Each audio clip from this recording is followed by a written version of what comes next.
everybody. Welcome to another thrilling episode of JavaScript Jabber. It's been a while and it's good to be back here. I am Steve Edwards, the host with the face for radio and the voice for being a mime, but I'm still your host. And I'm here with one of my regular co-panelists, Mr. Dan Shapir, hailing from Tel Aviv. How you doing, Dan? I'm fine. I'm doing well. Not as regular as I would like to be recently, but glad to be back on. So when you say not as regular, you mean on the show? I hope in terms of podcast hosting, it's not that. That's what you mean? Exactly. Yeah, I'll tell you about the name I gave. That's a different conversation. The title I gave my talk at the recent No TLV conference. It just goes right to that kind of humor. It was a talk about using heap dumps to analyze memory and CPU issues. So the original title was Taking a Dump, Using Heap Dumps to Analyze blah, blah, blah. So yeah, and then the conference actually changed the title on me. That's the first time it happened. They removed the taking a dump part. I wonder what? Why. Oh man, come on! But I did keep it in the slides, though. I did keep it in the slides, though. Yeah, well, they don't know. They don't. Yeah, yeah. Just gonna be a stick in the mud, just when you got a good right. Yeah, you got a good title going So that I gets was people wondering. I was talking about being a regular on the show. Unfortunately, you know, life happens, and for various personal reasons, I could not be on as many shows as I would like to be. So hopefully things get better and I'll be able to be a more regular panelist / host on the show. Yeah, life has been very lifey lately for me. Yeah, exactly. Yeah. And let's get to that other mystery voice you were hearing talking with Dan and I. This is Mr. Jack Harrington of Netlify and TanStack. Yeah, happy to be here, and happy to be on the JSJ Jabber podcast. All right, as you can tell, Jack is a very shy and retiring kind of guy. So 100%. First, I've never been on a podcast before. This is my first time. Oh my gosh, and he's a devil. So no, I actually am on the Front-End-Fire podcast, just to plug that. Yeah, and you used to be on the React podcast. That's right. I used to be part of this syndicated podcast group on React Roundup. Well, we'll get to shameless plugs at the end. So but for now, why don't you just tell us what you haven't told us yet about who you are and what you do and all that kind of fun Sure, stuff. Yeah. So I'm a principal DevRel now. I work with Netlify to talk about everything Netlify's got going on, and also to work on TanStack. So that's Tanner Lindsley's ecosystem of libraries, including most interestingly, I think recently would be TanStack Start, which would be a competitor with Next.js in the SSR space, a full stack space. And then TanStack AI, which you can kind of equate to like a Versal AI SDK, and then the really cool TanStack DB, which is actually more of a real-time sync system, which is actually another kind of cool part of the trifecta. And then famously known for React Query, so that's also part of the TanStack ecosystem. I've actually been trying to get the relevant people from your kind of amorphous organization to come and talk about TanStack DB. I've been unsuccessful so far. Hopefully we can get let's them fix on. that. Please we can do. Fix that. Yeah. We can fix that. Well, we've had the most relevant person on here not too long ago, Mr. Tanner Lindsley himself. So Tanner. It's the name of the stack because it's great SEO, and he came from the SEO space. But in most projects, there is a lead, and that lead is not, in that case, Tanner. Okay.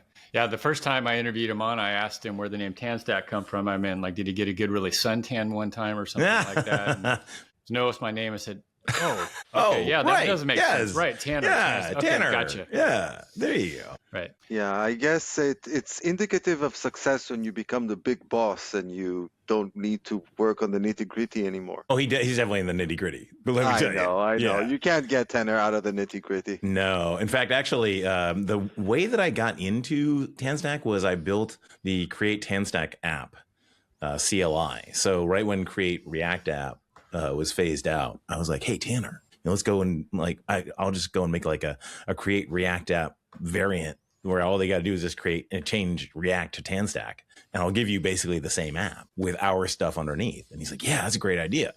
And so I built that out, and then it became this kind of huge thing that, so we added add-ons and examples, and added support for Solid, which we can now support, and we're going to add support for Vue and all that.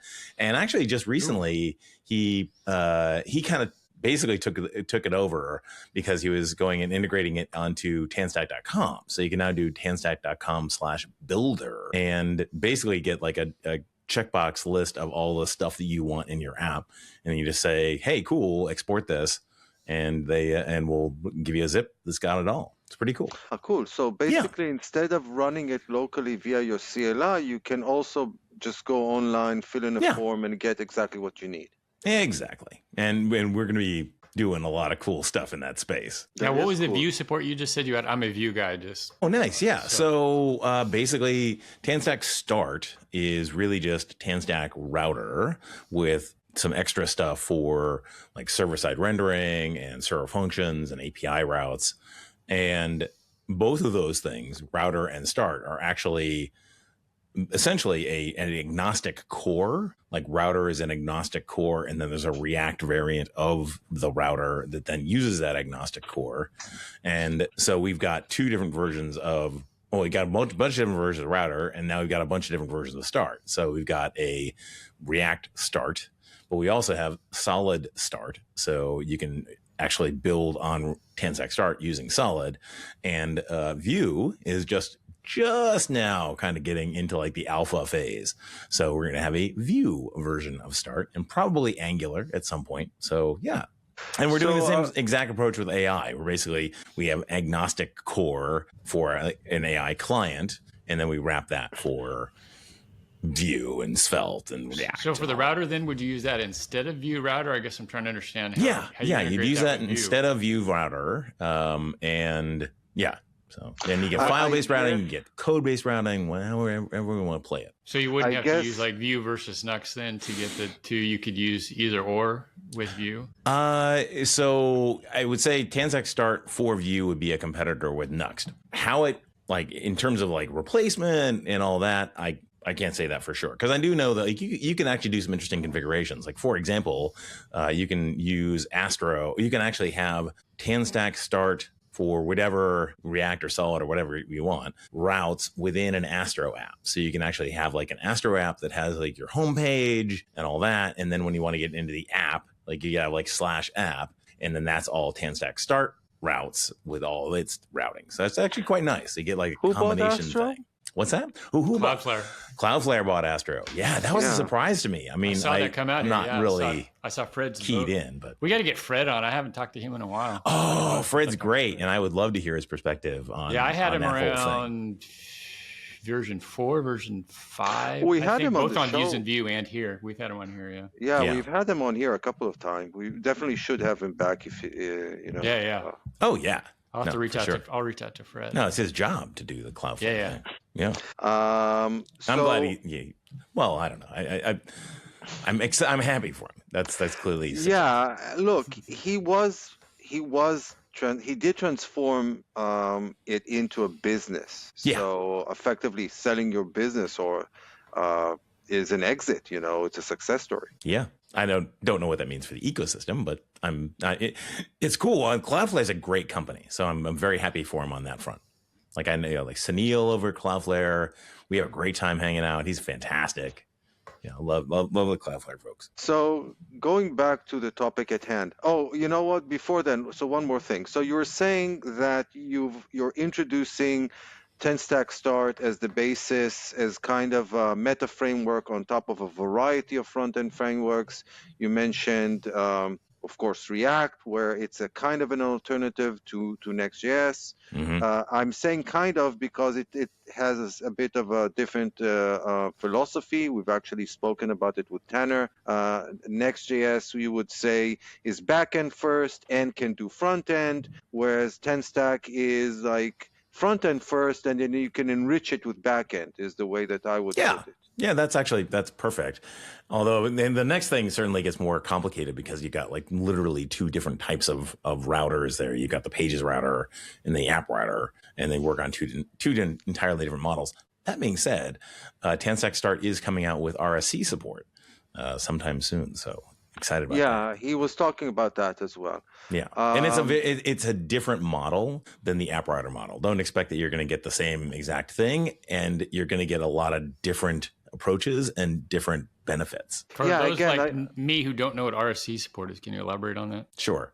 It's called React Server Component Support. Okay. So it's a feature of React that we kind of really saw canonically in Next.js as their app router. And the idea is that everything is essentially server-side rendered first. And if you don't actually say that you want this to run on the client, then we don't actually send the component code over to the client for rehydration on the client. So potentially, if you've got a very static app, you get a big performance boost out of RSCs. But in reality, the reality on the ground is somewhat different because the page size, the actual physical bytes of the page are actually like 3 times the amount of size that you would see coming out of the pages router. So there's a big difference there. So yeah, so interesting architectural choices there. We're kind of digressing from the original topic, but I do want to touch on that because you brought it up. I have an interesting oscillation with how I define or explain RSCs. I had an original explanation, which I kind of which was my original explanation. If you've gone back in time and listened to my series of episodes on the virtual DOM here on the podcast, I think I kind of mentioned it toward the end. And then after having Dan Abramov and friends on the podcast, I kind of veered away from it. And now I find myself kind of going back to it. And that's my explanation for React Server Components is now again VDOM over the wire. Yes, I agree. Yeah, I agree completely. And the nice thing about the TanStack approach is we give you pretty much exactly that. Like so it's up to you how you want to deploy that. So if you want the raw stuff, you can basically you can put it in React Query if you want. You can have it wherever. I've sent it over the wire on server side events. Which is really cool. So yeah, no, there's a lot of cool things that you can do when you think about it from that perspective. Yeah, I kind of veered away from it because the first essential implementation, and for a long time the only implementation, which was Next.js, really tied it to the routing behavior. Yeah, so it wasn't exactly VDOM. It was more of a way to get the pages in a sense, kind of a replacement for loaders in a sense. Yeah. But now that I'm seeing alternative implementations like the one in TanStack, I'm kind of going back to that original definition. Yeah, I agree. Waku was very analogous to Next.js, and I think those two things were there because the React team was like, this is our vision of RSC kind of thing. And I remember talking with Daishi pretty early on about Waku stuff, and he's like, "Oh, don't use it like." I was using it for micro front end stuff. I was like using it so like I would change a component property, and it would automatically just go grab another instance from the server and re-render it. And he's like, "No, don't use it that way. That's not the way they want it to be used." But it works perfectly fine that way if you want to do that. And that's the great thing about the TanStack approach is we give you the flexibility so you don't have to go and render the whole route and pay all that flight data cost for all of it. You can go and have that. Okay, I just want to have this component re-render off the server in place, and then bring that data back down, and it works. It's really cool. And again, it has to do with flipping the direction, because in the Next.js, everything is server first, and then you explicitly need to buy into being client side. Yeah. Whereas with TanStack, it basically says, and again, I'm saying this off of what Tanner said when he was a guest here, he realizes that the majority of React applications out there that exist, especially in larger organizations and larger deployment, are basically client-side rendered applications. 100%, like 60-40. You can exactly, and then you can enrich client-side rendered applications with server-side rendered components. You don't have to flip your entire architecture in order to adopt it.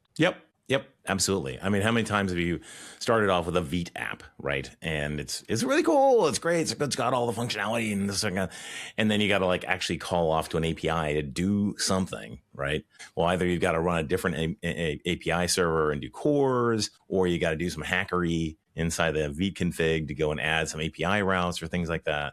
That's essentially what Start is giving you a nice formalized way of creating those API routes and having them integrated in the app, creating server functions, which is something you don't get in the Pages router, and then making it very easy to call stuff on the back end. But yeah, starting at the front end as the primary vehicle, and then saying, okay, we can augment with stuff. And still encapsulate it as reusable components. Yeah, absolutely. Yeah.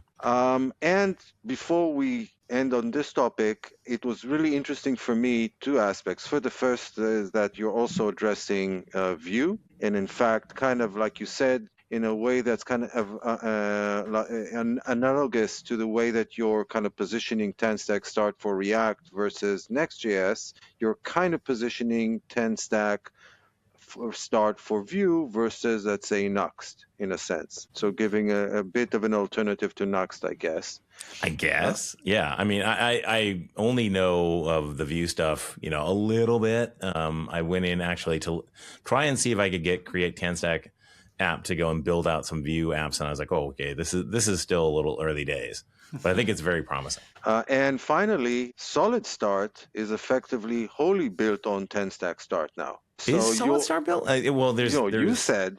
Well, yeah. Sorry, there's very confusing. There's the original Solid Start from the Solid team, and then there's TanStack Start for Solid, which is just a long and they are name. different? Yeah, no, there is a difference. Yeah, it's two different things. Okay, that's interesting. Yeah. I wonder. Although, hey, I don't know. Talk to Ryan. Yeah, maybe it's 2.0 is like, hey, we'll take the server side stuff for you. Yeah, that's the thing I wanted to say. We had them both on the show together, and there's so much overlap between the thing that they're doing, and given that Ryan's primary interest is not that whole back end to front end part, I can definitely see the collaboration increasing. His is the whole thing about reactivity and signals and stuff.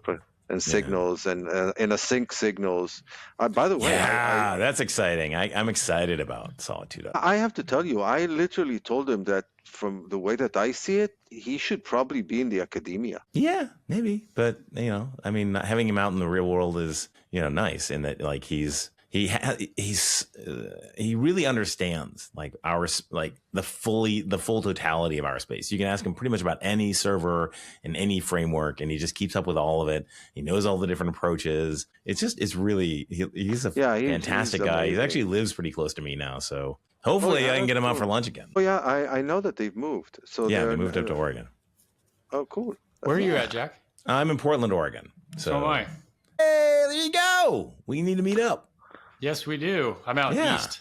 I'm out east in Gresham. Oh, I'm out east. I'm in Happy Valley. Oh, dude, you're like dude, 5 miles from me. Dude, we need to meet up. There you go. Yes, we do. I didn't know you were right around the corner. Yeah. That's funny. Yeah. It's a small world. It is a small world. I would say Portland is kind of up and coming. Like if you're on the West Coast, Portland is a great city. It really is. But don't come here because we don't want more people. With all the construction going on right around my house, man, trust me. Oh my God, dude. Getting around though, there's always a flag guy. Every commute I've got, there's always It might surprise you, flagger. but Tel Aviv is undergoing the whole city is on. We basically say that the whole city is on wheels. All the streets are dug up. It's all filled with cranes. We're building a kind of like a metro system, so everything is dug up. High rises going up all over the place. So it's but the problem is trying to get from point A to point B inside the city is becoming literally impossible. Yeah, if you want a fun history lesson, go check out the history of Chicago.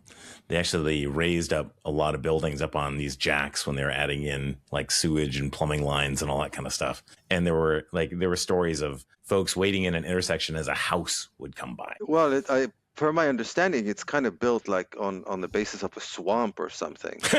Well, I think that's DC actually. Yeah, it's DC. Maybe Washington, also DC. Washington. Yeah, or Mexico City, which is built on a lake. Oh, anyway, I was just there. I think we're kind of digressing. Yes, a little bit. That's okay. Let's try that's what podcasts are for. Heck yeah. Exactly. So let's try to get back to the original topic that I thought would be great to discuss with you, and that's the new TanStack component that you've mentioned, which is TanStack AI. Yep. So you said that it's kind of like the Vercel V0, whatever they call it, offering? No, it's not V0. V0 is their application builder. I'm talking about the Vercel AI SDK, which is a library that gives you an agnostic wrapper around the AI, the LLM chat, APIs for all these backend primarily. Although they can now support we can do this too: image generation, video generation, structured content, and structured what would I use it for? What is it exactly? Like, let's talk about your stuff. So what is exactly 10Stack AI, and what would I use it for? Right. So let's say that you want to go and add a chat functionality to your app, right? You want to have the user be able to, have a bot and talk to the bot and get product information, that kind of stuff. So TanStack AI, that library, is going to be the server side of that equation. It gives you a vendor agnostic way of connecting to LLMs. So Anthropic, OpenAI, Ollama, they all have the same basic API. And then you can connect it to our chat function, which is an agentic chat, which means that it supports server-side tools with approvals and all that kind of fun stuff. So you can get an agentic workflow out of the app. And then you can connect to that. That actually gives you a bunch of tokens that you can then send out via any way you want. We give you out-of-the-box HTTP streams and server-sent events. And then the AI client stuff, which we also wrap as AI React, is a generic way to connect to that endpoint and then get the message stream and put it in the chunk stream and then convert that into messages. So you get the full on chat experience. And it supports also client side tools. So you can have things like, and a good example would be, I'm on a e-commerce site and I want to, talk with the chatbot about what a motorcycle I want to buy or something like that. And it says, oh, here's the motorcycle for you, blah, blah, blah, blah, blah. And you can say, cool, add it to my cart. I don't know if you do that with a motorcycle, but, and then it would use a client. Some people are a lot wealthier than me would then add it to your cart on a client side or on the server side, however you want to play it. So that's where that kind of tools integration and agentic workflow come in. Your primary audience would be a website looking to integrate AI functionality, or literally building something like a cursor? Ooh, that's an interesting. You could build cursor, and in fact, actually, I believe OpenCode uses the Vercel AI SDK, but doesn't use it all that much.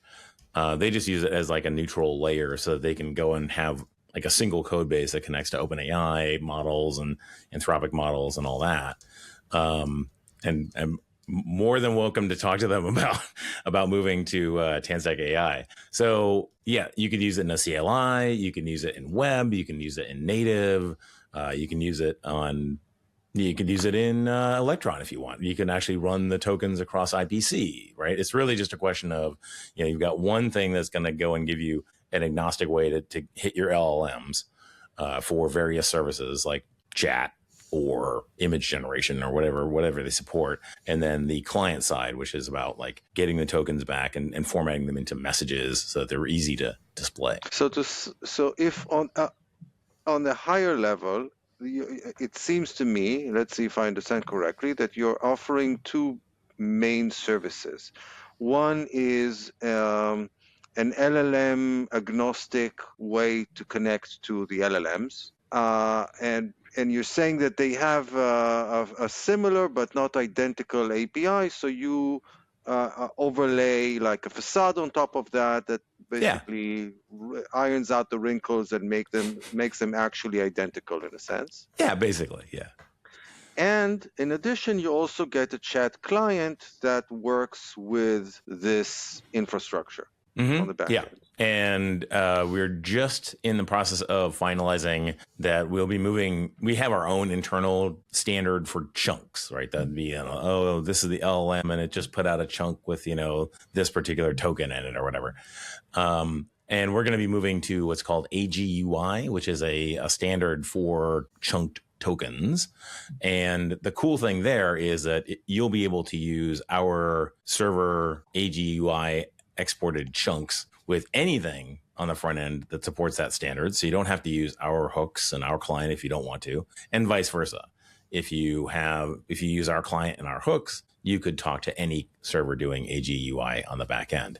And we actually also have currently Python and PHP libraries for the server, which is something that something that the Versal AI SDK isn't currently supporting. It's a TypeScript only ecosystem where we were pretty interested in making sure that like Python Fast API, as an example, was well positioned and is able to use it as well as PHP, because there are a few sites out there that run on PHP. Interesting. I'll actually speak to the AI engineers at Sisense, the place where I work, and cool. To let them know about it, because we have AI chats embedded within our software. We also do AI-based services. So we do data analytics. You can, ask. You can actually, we call it semantic enrichment. You can actually tell the system, hey, I want AI to provide additional metadata on top of the metadata that I got out of the databases that I'm working with. Sure. Yeah. So, that's perfect. And it's really a useful functionality. It makes reasoning with your data much easier, and definitely I don't know which models we're currently limited to, but if we're able to easily open it up to additional models, that could be really, really interesting, because very often our customers say, hey, we prefer working with this model or that model because that's the one that is standardized within our organization. That's the one that we have coupons for and stuff like that. We use Ralph, so now we run through coupons like crazy. Ralphin. Exactly. We'll probably talk about that maybe later on, but so in terms of compatibility, just so folks know, we originally came out with OpenAI, Anthropic, Gemini, and Olama, and then we added Grok, and now we've just recently added OpenRouter. So quite a bit of support there. And then we're also obviously looking at Azure and Bedrock as next big primary targets in terms of the back end support. And the reason it takes a little bit of time is we spend a lot of time actually going through and taking a look at all the different models, cataloging them, getting all the TypeScript support in there. Because when you select a model from a vendor, then you get all the usual properties, but you also like a temperature and this and that. But you also get proprietary properties for each model, and they're all strongly typed. So if you've got things like, some sort of, conversation ID or something like that, that's going to go to Anthropic for storage, then you can add that in, and it's all type safe. And how do you align through the differences between the various models? Because you said that they're very similar but not identical. So I assume that there might be some interesting differences and kinks to work out. Yeah, not so much, to be honest. I mean, there's like little, there's proprietary flags for sure, but most of the LLMs, they pretty much standardized on at least on the options. It's the chunk format really that comes back, like from the actual vendor. That can get a little, that's actually where we end up spending a bunch of time, is like, massaging the chunks coming back from the LLM into our standard, and now obviously a GUI standard. And then from there, we send it up to the client. So given the AGUI standard, theoretically in an ideal world, 2 years from now, you won't actually be needed? Okay. I think that, I guess there's some really cool stuff that we're working on that's like way, way, way beyond what people are used to seeing out there. So I kind of consider where we are currently in our published state sort of like table stakes. And then, the kind of stuff that we'll be putting on top of that is going to be groundbreaking. So I'm really, really excited about it. Well, that'll be interesting. Also, again, when you're talking about extended media types like audio, video, images, you're adding a whole new additional layer of complexity, which I'm sure needs better alignment between the different models, the type of stuff that they're handing out back, and how you actually present it to the user. Yeah, like video was a kind of is an entirely different interaction model. It's like a job based model. So you fire off a job, you get back a job ID, because it just takes so long. It takes so long to generate video. So it's like an entirely different API surface. In fact, actually, that's kind of an interesting digression. We actually spent a bunch of time going from kind of like an initial release to the second release that had like all the support for image and video and structured output and that sort of stuff. And the reason was because we kind of did an API review, and we saw that we were just going to keep on adding new functions to the export of AI. And, like generate image and generate video. And we kind of asked ourselves, is that what we want to do? Because, as the field expands, you just kind of want to keep adding functions to it. And so we initially decided, well, we're just going to try to see if we can do a polymorphic design where you have it just like basically one export coming out of TanStack AI, one real export, which would be the AI function. And then based on the model that we send in, we would then do all the typing and all that kind of stuff to like say, oh, okay, cool. This is a video model. Therefore, you're going to get back a job ID or something like that. And what we found after 6 days was that it just wasn't a great model. And it was actually working with the AIs themselves that allowed me to kind of go in and say, hey, between these two different APIs, this kind of generic AI function versus generate image, with that, what would you prefer us to do and write? And what do you think would increase accuracy of an LLM? And 100% across the board, all the frontier models are like, dude, generate image, duh. Oh yeah, well, that's not actually really surprising. No, it's not surprising at all. But it's one of those things where you're like, oh, maybe we should have done this earlier. So that's it's kind of like HTML good having it's kind of like HTML having the different tags for the different media types rather than having like a generic media type element that does everything. Right, exactly. It's so much more verbose. And if you have just a single function AI, right, you're giving away like the primary communications vehicle for what the thing does, which is the function name. It's like pretty obvious once you think about it. The other thing that I thought was interesting about that experience was that all of the agents like Claude and all of that were really having a hard time actually trying to get the polymorphic stuff to work. One, you get it right, it would work for one thing, and then it would break something else. And we had all these type tests and all that kind of stuff. And what I really learned was that AI is not going to complain, man. It's going to be like, okay, yeah, no problem, man. I can do whatever you want. And that's a problem, because if it had been me trying to manually code this new interface, I would have been like an hour into it and been like, man, this doesn't work. Like, this is really hard. Like, it shouldn't be this hard. And that's always been like those pain points have always been like an engineering smell to like see in the junior devs, senior devs.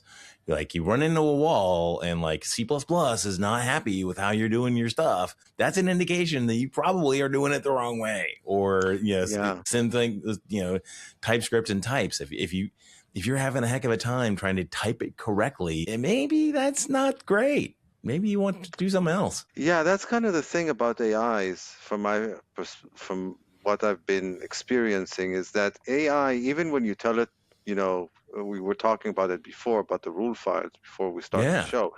Even when you tell it you're an experienced developer, whatever, it still very much works like a junior in terms of its attitude. Yeah, whatever you tell me to do, boss, I'm in. Yeah, they're very compliant. Too compliant. Too compliant. They'll do what you tell them to do, even if it's totally stupid. Yeah. Or they'll try to do it. Unless you ask it to review, and it'll do a good review. Yeah, like I've actually asked it like, hey, does this make sense? And yeah. But I understand, like, at least in Cursor, there's 4 different modes There's agent mode, do what I tell you to do. There's plan mode, the underutilized plan mode, which I use the heck out of. Basically, it'll ask you like, okay, before we do this, I've got some questions. And then there's ask and debug. And ask is also, I would say, like an underrated S tier mode where you can just ask the thing, like, how did you do that? I've used all of them except debug. Yeah, me too. I don't really get debug. No, yeah, but it's there. But I haven't. I'm in love with the new the browser stuff. Oh my god, it's so great. What do you mean? The browser integration in Cursor. It's like, hey, this page doesn't look right. Go fix it. And it's like, okay, and pops up a browser, takes screenshot. Like, oh yeah. I've seen. It'll automate it for you. All that stuff. It's great. I've been playing. We spoke personally a lot about MCPs. I've been playing with, I had a project. It's an interesting project. Again, we're digressing all over the place. I had an interesting project that I've been working on, looking at we had a whole bunch, Sisense has been around the block, the company. And for years, their approach to testing, when they kind of automated away from manual QA, is to build a ton of end-to-end tests. So most of the coverage is achieved by end-to-end tests rather than by unit tests or integration tests. So there's like thousands of end-to-end tests out there, and they were built because they were built years ago. They were built using Selenium and Java. Dude, no. Actually, even more accurately, they were built using, if you heard about it, using Serenity. Wow. No, I don't know that one. So it's a layer above Selenium that uses Cucumber or Gherkin or BDD type test. Cucumber tests. I remember those. Exactly. So Serenity is basically Selenium plus Cucumber. Yeah. So I was looking at the possibility of migrating these tests to Playwright, because we write all our new tests in Playwright, and Playwright, despite all its own challenges, is much better than Selenium, and most of our coding these days is done in TypeScript rather than Java. So we wanted to align on that stuff. But nobody is going to manually migrate thousands and thousands of tests. So I was looking at the possibility of using AI to automate as much of the effort as possible. And I kind of showed that it was possible to reach somewhere between 80 to 90% automatic migration, which is nice. Not 100%. It still leaves a whole bunch of manual effort, especially that sometimes it's the challenging manual effort. But getting rid of 90% of the work is a definite plus. Yeah, exactly. So I was talking about that because one of the things that I was trying to do is whenever it failed, I basically told it to try to use the Playwright MCP server to try to figure out what the problem was and see if it can fix it automatically. Yeah. Sometimes it could, sometimes it couldn't. But it was interesting to watch the attempt. Yeah, and you're Ralphing, basically Ralphing. Yeah, I'm manual Ralphing. You're yeah. You know what? We digressed to that. Let's talk about Ralphing. Let's talk about Ralphing. Yeah. Steve's like, I don't know. I'd probably want to bring Matt Pocock to speak about that, but we're here anyway. So let's talk about Ralphing for a minute. Yeah. I was just watching a video of his last night. There you go. Was it about Ralphing? No, it was about the OpenAI, the SDK that you were talking about, the AI. The Vercel SDK. Yeah. Vercel, thank you. Yeah, he's got a full course on that, like a big course on that. So yeah. Yeah, because I'm using it for a demo app. So pretty cool. Yeah. Well. Anyway, sorry. So you use TanStack. That's all. By the way, so if your viewers or listeners. The TanStack AI, all the TanStack libraries are completely independent of each other. So you don't have to be on TanStack Start to use TanStack AI. You can use it on anything you want. Yeah, I use TanStack Table for a few things. Yeah, TanStack Table, the OG library. Yeah. Okay, so Ralphing. I'm gonna guide the direction. Since you mentioned TanStack Table, one of the things that I ran into problem with in that project was I don't remember which virtualized table library it was actually being used, but it's a real big hassle to do E2E, effectively visual testing with virtual tables. Yeah, because the screen the size, nodes don't exist. Yeah, the nodes don't exactly. exist. You're kind of dependent. So I had tests fail. Migrated tests failed because I didn't make the virtual screen big enough. Yeah. Talk about brittle solutions. That is pretty brittle, and fragile tests and stuff like that. Your screen is too small, so the test failed. Make the virtual screen 16,000 pixels by 20,000 pixels. Exactly. Just so that all the column headers fit in, because otherwise there's never been a monitor this big. Otherwise, the element is just not there. It's insane. Yeah, man. Like I used to do Mac OS programming back in like the version 5 days, man. I've been through it all, and we did a lot of virtual table stuff back then. And I'm like, no, never again, never. Nope. I don't want to manage scroll bars. Don't want to write virtual table code. Yeah, well, it's a good business, though. Yeah, well, so is maintaining COBOL code, I guess. Nowadays, I wonder if LLMs are going to put those guys out of business. Oh, yeah, for sure. I don't know. I mean, they need these guys are literally dying off. You literally That's true, I guess. LLM. Yeah. If we all want to get paychecks, better make sure the LLMs know how to understand that code. Yeah. Well, I would think that COBOL is like the optimal language for LLMs, giving its verbosity. Add 1 to 3 in order increase variable by 4. Yeah, you talk about digressions, man. I was watching some football game and I was like, oh man, what does COBOL look like? It's like one of the programming languages I've never coded it in, and I just got like 3 minutes into it. I'm like, nope, I'm good. No, I don't. There's some things I just don't need to do. There's a story about Alan Kay, the guy who invented object-oriented programming and Smalltalk and whatnot, that he was walking around Stanford and suddenly he saw a crowd of people. So he walked over to see what it was, and it turns out that Admiral Grace Hopper was visiting. Cool. And somebody mentioned she invented COBOL, and he said something like, "Oh, my condolences." And she probably got a laugh out of that too. Yeah. Anyway, so back to TanStack AI. Right. Woo! Let's go. Was that where this we thing were? in. Yes. No, we were talking about Ralph. We almost talked about Ralph loops. Yeah. Now, sorry, Jack, you'll probably get this more than Dan, but okay. Sorry, when I start hearing about Ralphing, I'm thinking about A Christmas Story and a Red Ryder BB gun, but that's... I was thinking about Rolfing. Remember there was a trend there for a while, like a massage technique where they'd like really crunch your bones and stuff. Rolfing. I think that's what it was. Oh. Yeah. Okay, sorry. Anyway, go ahead, Dan. So Ralph loop is named after Simpsons character. Oh, Ralph Wiggum. Yeah. Yeah, Ralph Wiggum. Right. It's a Ralph Wiggum loop. Yeah. Because Ralph Wiggum's a persistent kid. Just grinds. He grinds. So that's what a Ralph loop does. It grinds. It's basically a while loop. If I understood correctly, correct me if I'm wrong. It's basically I forget who it was who invented it. Some dude in a rancher in Australia. Yeah, exactly.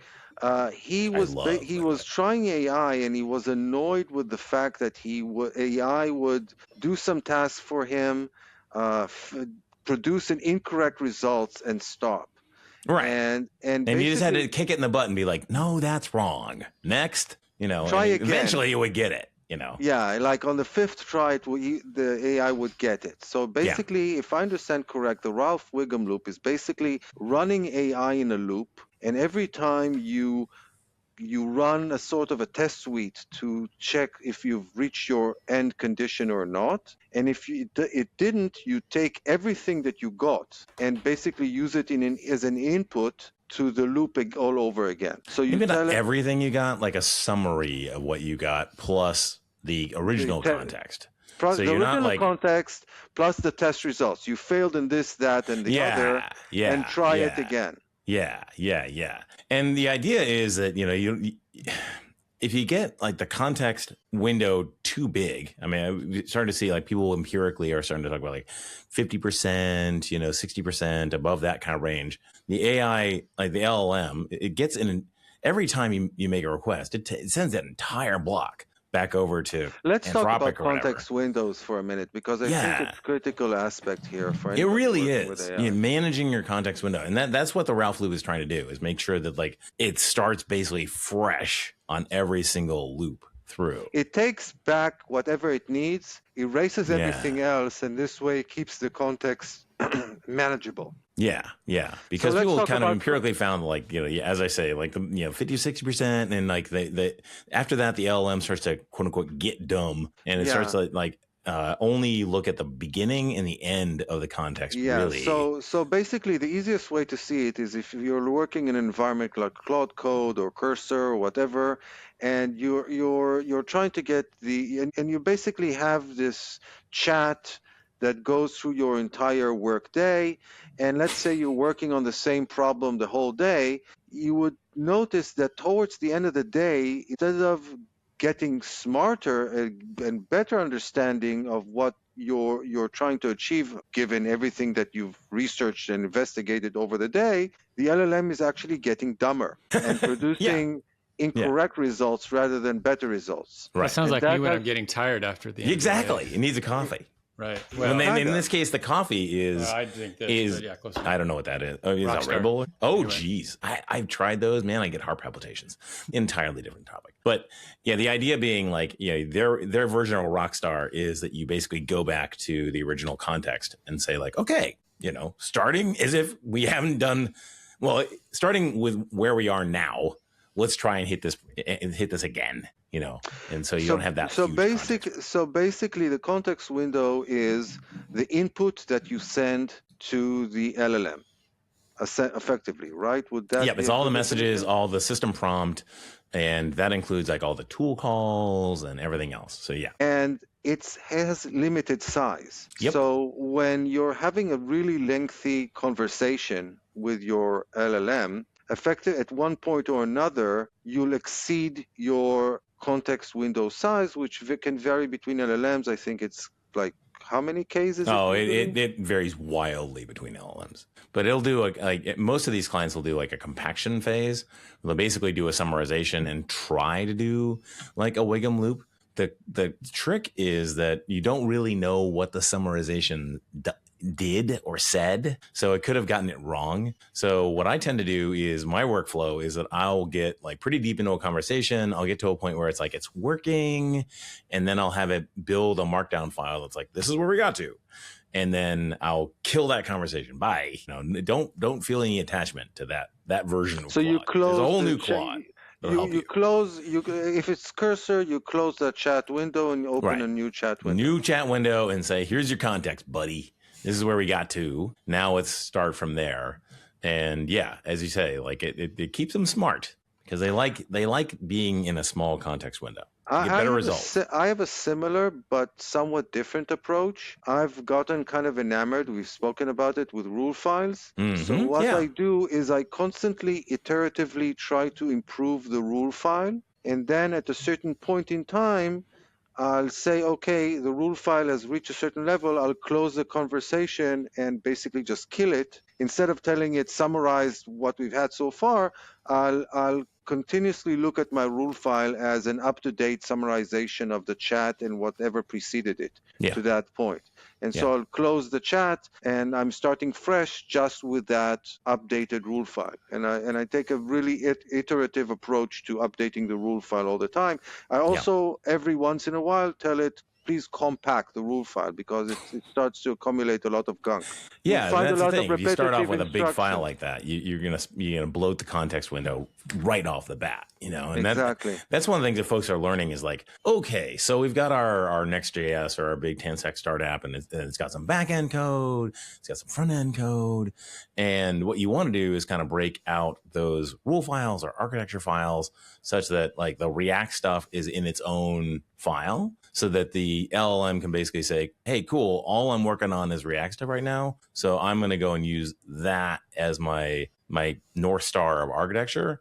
And that's going to deal with hooks and all that sort of stuff. And I'm not going to deal with anything on the back end. So I can leave all of that out of the context and really, really, really managing those contexts.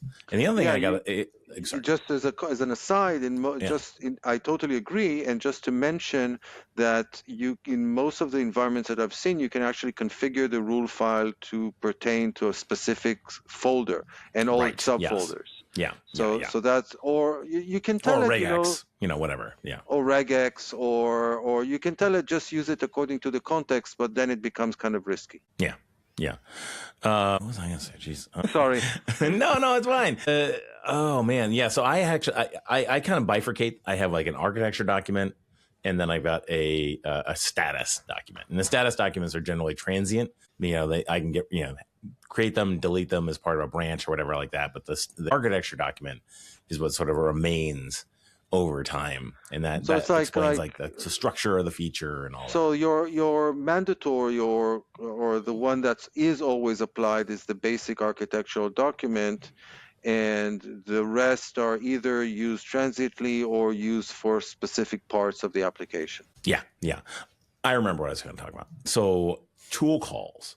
So if you watch your Claude, whatever, Claude code or whatever, the cursor as it's executing things like, look, I'm doing a PM, PX, blah, blah, blah, blah, blah, all that stuff. Every one of those is a tool call, which means that it's actually the AI out in the cloud is basically telling your client, is terminating your connection to the client with a thing that says, hey, right now, I want you to go and execute this thing locally and then send back whatever the results of it were. And then it does that. And then it sends it back along with all of the context in another call back to the LLM. So those round trips, one, are huge. And two, like every one of those little invocations is just chewing up more and more and more context. So even just like, oh, I'm having to iterate through all the files and blah, blah, blah, blah, blah.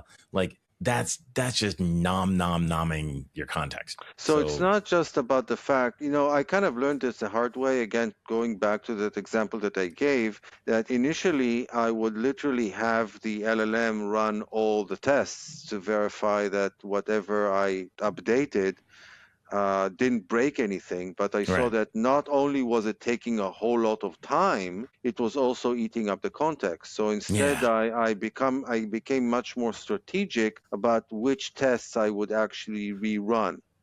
And in fact, actually, I think you could even be more strategic. And I haven't done this myself, but like, we all have these like great test runners that have all kinds of, like beautiful output and all these, blah, blah, blah, blah thing, and oh, look, you've done great. That's a lot of text, that's coming out of those things. And that text gets added into the context. So maybe having your test runner basically just output, these are the tests that failed. Otherwise, don't do dash verbose. Yeah, do not do dash. Anything verbose is not great. And if you got something where you got a bad setup, like I have a one particular shell that's not particularly well set up, and sometimes like Claude will have to like try 3 different ways to run the command and get like a little gnarly about that. Fix that, because that, again, that's just round tripping. And that's taking a lot of cost. And so it's compound interest, right? So if, when you think about all the tokens that you spend, every time you make a request, you're basically all of the tokens you just spent in the last request, plus all the tokens that you're spending on this request, that's what you're spending. So it's a lot. It's a lot. That's how you get like those, how did I spend $1 million tokens on this request? Oh, it's because it's compounding interest. Interesting. It's definitely something to think about. There's no state. It's totally stateless. I have to say that this year has been an amazing learning experience year for me. Right? Anybody who stayed in the field is like, whoa, dude, this is crazy. Yeah. And the great thing is everybody's talking about how AI is eating our jobs. And to an extent it is. And to a certain extent it is, but if you're the one who knows how to properly use the tools, you've 10x'd yourself, and you are going to be in demand. Yeah, that's what I'm saying. Tanner pinged me on I think it was Friday night, and I'm out at like Blade Runner, the symphonic version with my wife, and I'm getting this thing from him saying like, hey, I think I'm gonna look into like making Builder on the website, and it was middle of the night, and I'm like, okay, sure, why not, go for it. And then like by the next morning, he was done. Like he was done with the initial release, like no problem, there you go. And then he's adding features left and right, and it's like he's just on a tear. Like, this is what LLMs, and we're talking about this, is like all the stuff that you thought you could do, and then you're like, oh, maybe I'll get there eventually, blah blah blah blah blah. It sounds like it just bang done. And it's really cool. So it's very exciting. The ironically funny thing is when you give it like a really big request, like, hey, let's architect this new feature or whatever. I don't know what it is, but Claude always comes back like, oh, this is going to take like 4 weeks for this part in phase 1 and 2 weeks for phase 2. And it's like, no, this is going to be like 2 hours. Like, we're going to be done. Yeah. Crazy. Exciting times. Or alternatively, I'm working on a certain legacy application. I was trying to figure out what's going on. I was asking the other developers on the team. None of them seemed to recall exactly how the functionality I was asking about actually works. So yeah. I switched to ask mode, and I told Cursor, explain this flow to me, please. And it just worked. And it saves so much time. Yeah. And what you really should do is have it then build out an MD file that documents that architecture. So the next time you don't have to go and pay all those tokens for it to go and analyze. So what I actually did, and that's another thing that I wanted to mention, is, again, maybe people are talking about it, maybe they are not, but it's the rebirth of wikis. If you've got a wiki in your organization, you can upload this stuff into your wiki, and then in future calls, you can tell the agent, here's the URL for the relevant document, or alternatively copy paste if you want to avoid the round trip. But so we're actually, for reasons, we are into Atlassian, the makers of Jira. Yeah. So they also have this kind of the thing called Confluence, which is their wiki thing. Yes. Yeah, but it's got an MCP server. Sure. Yeah. So I can actually tell it, put that stuff that you just mentioned, take that MD, because otherwise, where would I put and organize all those MD files? Git? So I guess, but then searching through them becomes annoying. Yeah, that's true. There's an interesting project you might want to look at called Vibe Rules. And the idea is that you package the markdown rules for the library with the library. And then when you bring it into node modules, there's a Vibe Rules executable that you can run that basically extracts all of those rules into the local environment, so that then Claude or whatever your agent is can see it. And then you just, I guess, every time you upload a new version, you run it again. It's also that with wikis, I can hyperlink across, which is much easier to do than it is in Git. Okay, that's fair. I'm just used to like wikis where the actual format is markdown, so it's kind of like it's kind of annoying. In Confluence, it's markdown-ish, which is annoying. This is why I like. Which is annoying. Confluence, man. I've never had good experiences with Confluence. I'm hoping that their search has gotten better, but man, their search was like, you could use the exact right term and you. Well, they've added AI capabilities. Surprise, surprise. So yeah, it's improved, but it seemed kind of useless to me, and now all of a sudden I'm getting this extra value from it. Okay.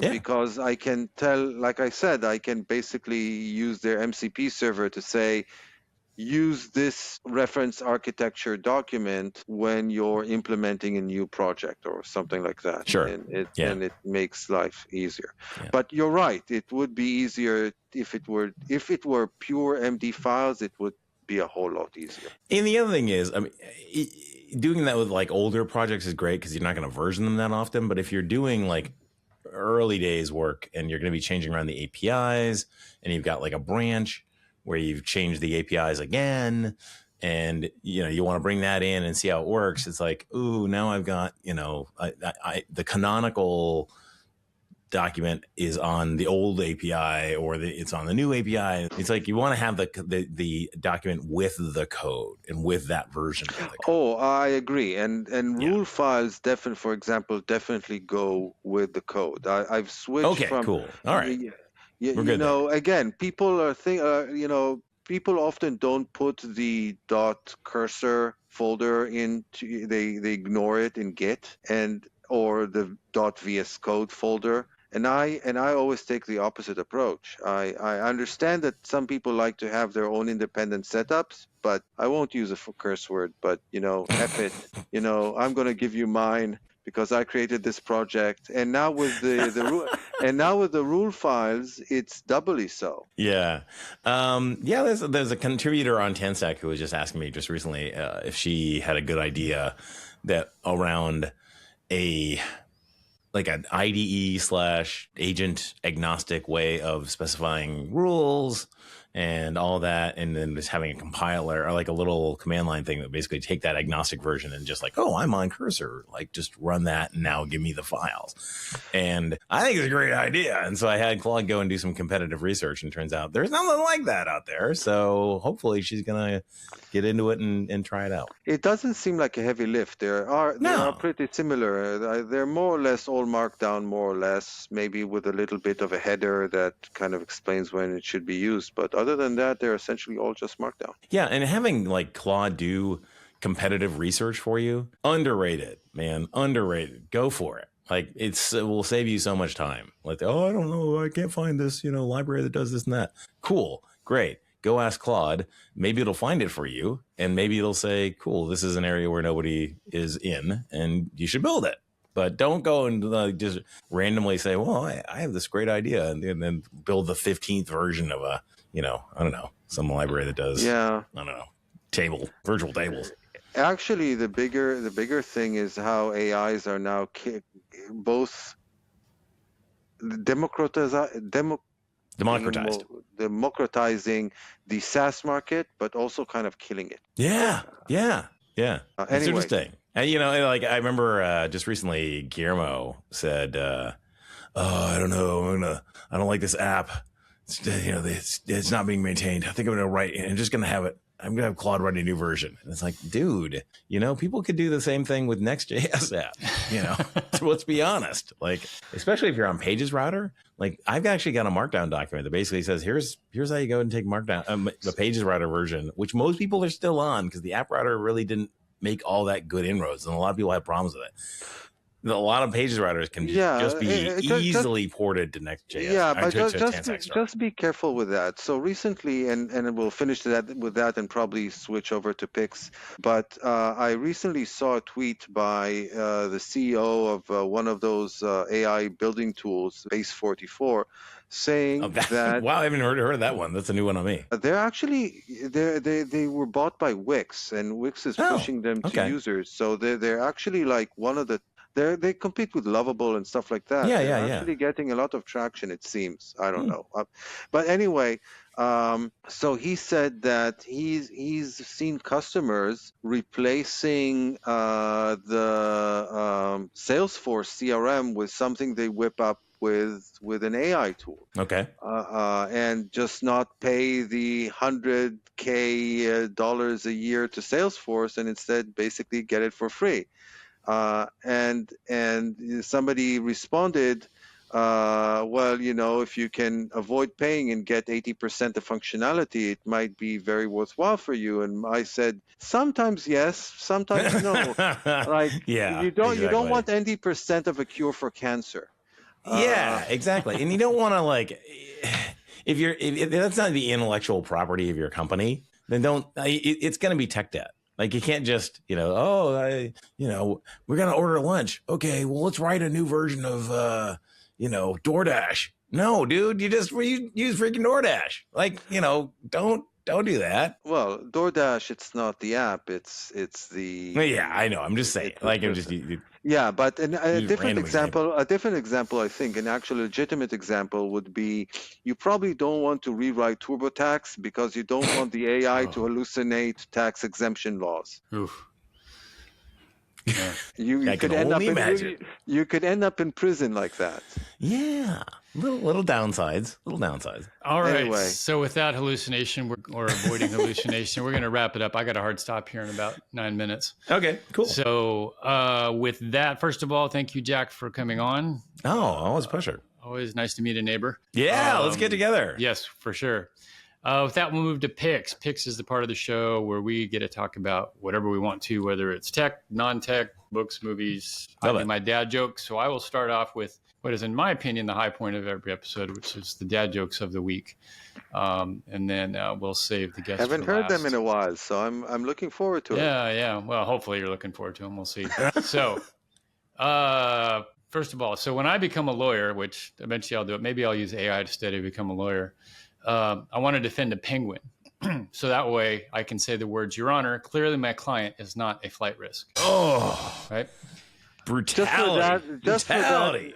Just for that, I'll tell you a quick lawyer joke. So this young lawyer is opened his new office. He's like in the rundown part of town, 0 clients, no traction, none whatsoever. He's sitting alone in his office, hoping for improvement. And all of a sudden, there's this puff of smoke, and the devil appears. And says, I will make you the most successful, rich, famous lawyer in the entire country. But in return, your wife, your kids, your entire family, all your friends will spend eternity in hell. The lawyer looks at them and goes, what's the catch? Okay. Anyway, man. Oof. 2 more quick ones. Cars these days have way too many gadgets. For example, I tried to reverse the other day and it played a video of somebody getting run over by a car. And then finally, comma in a sentence can make a huge difference. For instance, let's eat, Frank, has a completely different meaning from Frank is in a coma. Right. Yes. Right. That is true. As compared, the classic one is let's eat Frank versus let's eat Frank. Yeah, but your version is a good one. I liked it. Okay. So, anyway, Dan, what do you got? Okay, so I thought about having a tech pick, but it was Ralph Loops, and we ended up talking about it. I'll just mention that Matt Pocock did an excellent video about it. So if you're interested, just search Ralph Wiggum and find Matt's video and watch it, because he gives a very thorough and interesting explanation. He's very engaging. You should probably have him on the show again. So that would actually be a pick. And another pick is I'm reading a series of books called The Dresden Files, or Dresden Files. It has nothing to do with the city Dresden. It's with a person called Dresden. And it's kind of a gumshoe novel meets fantasy. He's simultaneously a private investigator and a wizard. It happens. It takes place. It takes place in modern. Yeah, it takes place in modern day Chicago. With wizardry. With wizardry. Yes. And it's all told in first person. It's light reading. It's very engaging. There's a lot of action. So if you like wizards duking it out with all sorts with other wizards or monsters, it's full of that stuff. And there are like a ton of books. There are how many books in the series? I think like 17 books in the series. So, nice. And each one is kind of self-contained, so you can read them independently. But I would recommend just reading them in order. And they're by Jim Butcher. They actually apparently tried to make a TV series out of this like 4, 5, 6 years ago, and it only ran for 1 season. The Butcher Files. The Dresden File. The Butcher is the name of the author. I know. I'm just. Anyway, so yeah, that would be one pick. The other pick is a really guilty pleasure. It's a channel on YouTube by this guy Arvin Haddad. What he does is he apparently helps the ultra rich purchase real estate. Oh, that sounds great. And so no, but he has this really amusing channel where it turns out that whenever like this $100 million villa or whatever goes on the market, they create this sort of a marketing video for it. Well, of course, it's $100 million. Yeah, so it's like a house tour, a virtual house tour where this Yeah. guy walks. So what he does is he takes these videos and analyzes them and makes and just shows how ridiculous some of these houses are. So he really jokes about it the whole time. So like they show you, look at this amazing kitchen, and he said, but it's an awful kitchen. Like or Right. Totally yeah. not ergonomic, Yeah. Yeah, no, so but it's gotten to a point where his channel is so popular, even though he pokes fun at all their videos, all the content creators want him to critique their videos because it gets them more engagement. Exactly. Yeah. But you see like these $100 million houses which would say I would not be caught dead living in a house like that, even if I could afford it. Because Yeah. it's like you're like living in an airport terminal. It's like it's horrible. Yeah, it's super generic, doesn't have any life or vitality to it. Yeah, But like, yeah, it's like we have a 3,200 square foot house, and it's like there are parts of the house we're almost rarely ever in, and it's like that. I can only imagine how many square feet $100 million house is. Insane. yeah, and again, so it's really amusing. Enjoy watching his videos. He's really engaging. He has a great sense of humor. It's fun to poke fun at the rich and famous. So yeah, that would be my my third pick, I guess. And those are my picks for today. All right. I think I've only got one. So I have gotten my family hooked on OpenShock's bone conducting headphones. So they keep your ears like open, and they rest on the back of your ear and in the, like right before your ear, and they are phenomenal. There's like a headset version that you can use for meetings. There's a kind of a running version. That's the one I use. I think there's a version for swimming. Yeah, and I was just gonna say, my wife has gotten back into swimming in a big way. She's doing butterfly laps and all this stuff. And when she finally kind of like felt good back in the pool again, she tried the headphones on. And they store MP3 files, like old school like MP3 files, which I had to go source that. That was kind of fun, but still, and also Bluetooth. I guess we're gonna do that. But apparently, she's saying like underwater, they sound phenomenal, like underwater, which is crazy. So that's pretty cool. It kind of uses your body as kind of this vibrate, right? Bone conduction. Yeah, exactly. It's really interesting. I've heard about. They're very lightweight, but I've never actually tried to use them. Yeah, I would try it out. They're not like, at least in the US, they're not super expensive, and they're very lightweight. And also they're one piece, so you don't have that issue of things falling all over the place. And then the other thing is, after I get back from a run, I just put them under the faucet, and it's like done. There you go, clean. Love it. You run. Done.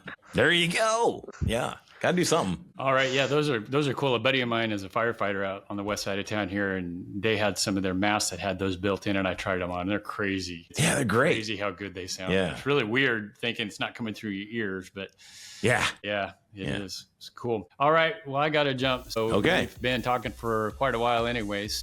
Thanks everybody for listening. Thank you, Jack, for coming, and we'll talk at you all next time on JavaScript Jabber. Bye. See you next time.